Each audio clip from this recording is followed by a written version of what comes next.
right, guys, Michael Cohen here with you as we're going to talk about the Jets finally hiring their offensive coordinator to make it official as Frank Reich now takes over as the Jets OC. And, of course, as I discussed in my last video, it was a wild, it was a bizarre, and crazy process just to get here. We went through all kinds of crazy stuff, firings of a whole bunch of assistants, the firing of Tanner Engstrand, crazy rumors, some of them not even just completely baseless rumors that are flying around all over the place. The John Gruden stuff, that was another trip in and of itself. And finally we land on this with the Jets hiring, when you consider the candidates that they were considering, and especially the three candidates that were at the top of the list between Reich and Greg Roman and Darrell Bevell, this is the best choice the Jets could make right now, and that is appointing Frank Reich as their offensive coordinator. I know it's not a move that's going to excite a lot of people. I know there's certainly been a lot of detractors, especially guys who are into the new wave of RPOs and much more analytical offense compared to what Reich came from, of course, who's a little more old school. He has had success, as a has had some success as a play caller in his offenses, as I'll discuss in a minute, have put up some points and have put up some numbers that have been pretty good over the years. But when you take a look at it overall, kind of a mixed bag coming in. The thing that stands out for me with Reich is this.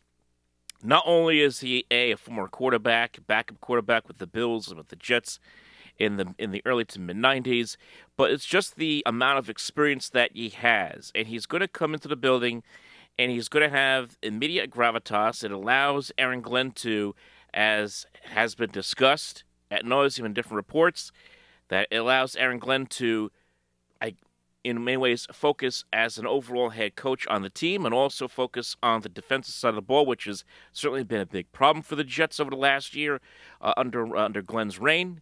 Glenn is now going to call the plays.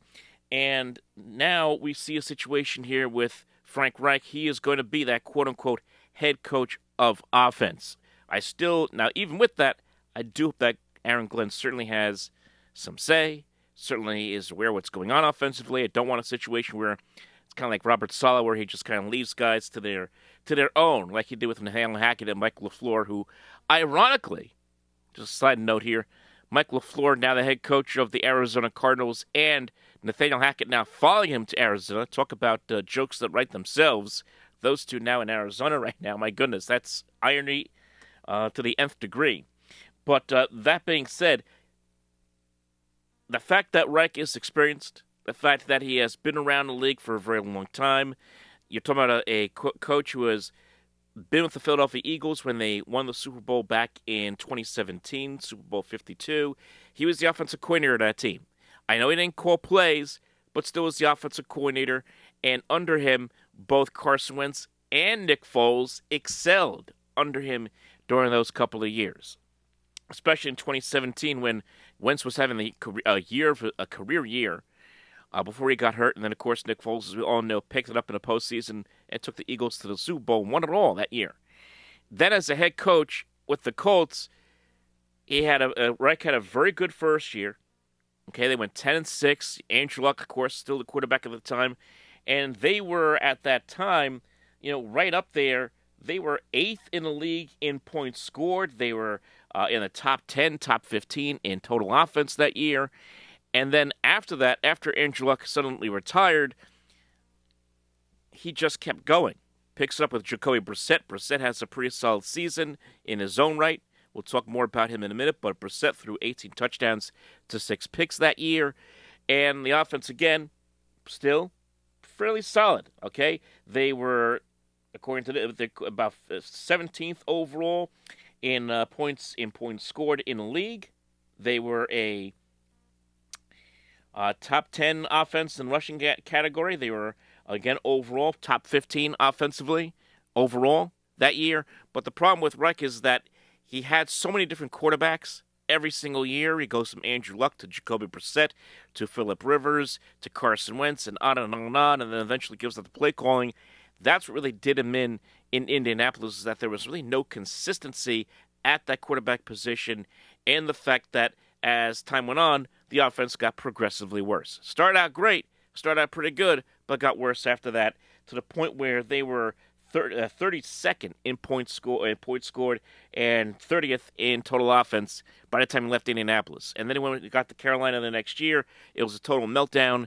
Bryce Young didn't fit his offense at all, didn't fit Frank Reich's offense at all. And I'll be honest, I don't think Bryce Young's that much of a quarterback to begin with. And, of course, Frank Reich fired him midseason with Carolina.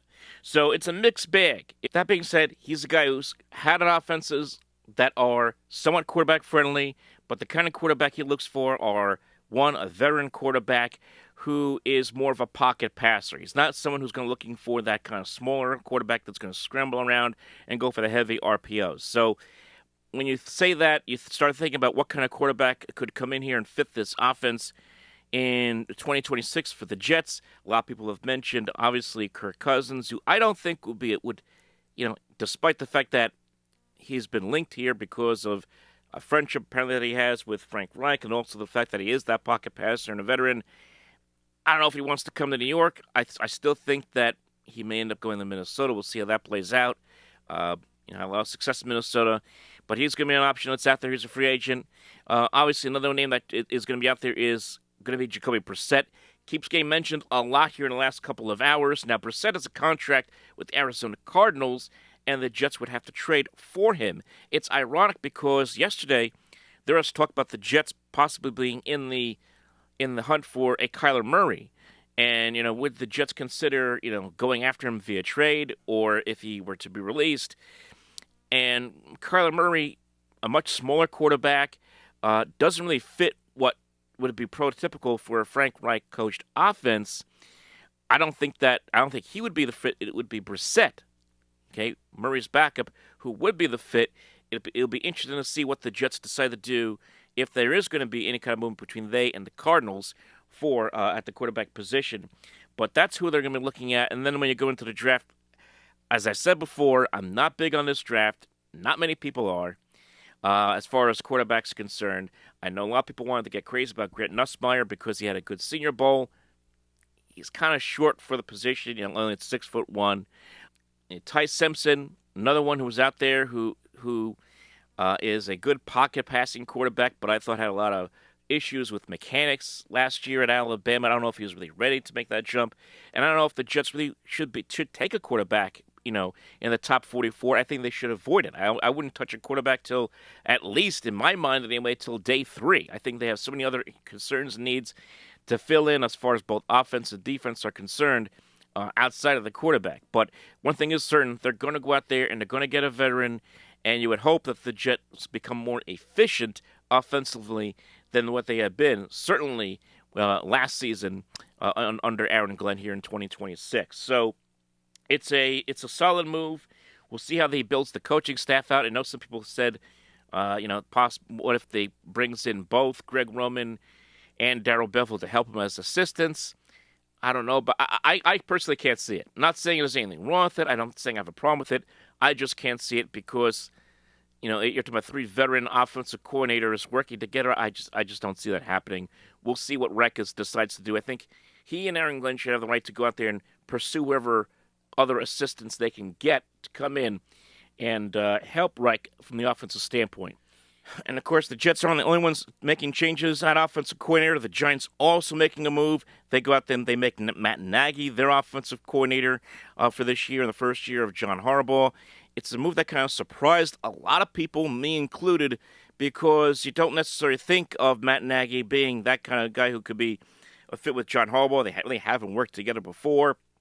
But there is that one link, their connection, and that's Andy Reid. Harbaugh, of course, being an assistant under Reid in Philadelphia back in the aughts when he was a special teams coordinator. And, of course, Nagy has been a long-time assistant for Andy Reid in both Philadelphia and Kansas City.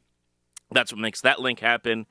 It'll be interesting to see how this plays out. Now, I think that with Nagy coming from Kansas City, where he had to work with Patrick Mahomes, who we all know is a very unpredictable, very high-skilled quarterback who can do many different things, that kind of plays into what you will see with Jackson Dart, what the Giants' hope would be Jackson Dart over the long term, as far as skill set is concerned. So in a lot of ways, it makes sense from that standpoint. But like Frank Reich, Matt Nagy, generally speaking, has kind of a checkered history because of his time with the Chicago Bears as head coach. Their offenses in Chicago were not good under Nagy when he was the head coach there. Of course, when you have quarterbacks like Mitchell Trubisky and Justin Fields, who we all know over here in New York, yeah, you could see why things didn't go too well for him in Chicago. So we'll see how that plays out here. I think these are two solid moves. They're unspectacular in a lot of ways for both the Giants and for the Jets. But at the very least, it's two coaches in Reich with the Jets, in Nagy with the Giants, who both come in with a slew of experience, who have worked with all kinds of different quarterbacks, and you're going to bring them in here to run these offenses, and we'll see how things play out here in 2026. Of course, I think the Giants are going to get a lot more leeway, obviously, here with Harbaugh because of his own resume and pedigree being incredibly, being Hall of Fame worthy, and certainly people are going to be trusting him with the addition of a Matt Nagy as compared to Aaron Glenn, who's right now, let's face it, on the hot seat going into 2026. So, folks, like and subscribe. Leave your thoughts below. How do you feel about these moves? We'll talk to you next time.